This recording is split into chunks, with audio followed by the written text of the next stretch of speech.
บ่เกิดมีในกรรมหลังเงินแห่งซาดินันเดชทีแล้วมีประการใดอันวางเงินและข้ามาอันเป็นผู้ดอนก็จงตกลงมาที่ด้วยประการนั้นเถิดอันวางวันเทวาความกำหนดตายอันใดอันหนึ่งพอดีขอจะได้บังเกิดมีแก่ท่านเถิดอีกประการหนึ่งอันวาวัตถุเข้าของเครื่องบริโภคที่ได้สละมาให้เป็นทานไปแล้วกลางวางเงินทับแก้วเวทเสื้อผ้าพรอันใดอันหนึ่งก็ดีขอจะได้หมดได้เสียงไปแก่ท่านเถิดการหาปัญหานี้อันวางการหาหน้ากล่าวคือวางเงินและข้ามแก้วและเวททั้งหลายขอจงลงมา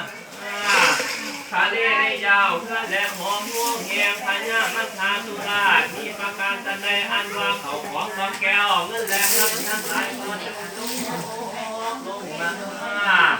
พระหาเลได้ยาวเพื่อแหงทานด้วยประการนั้นเถิดตัวความกับ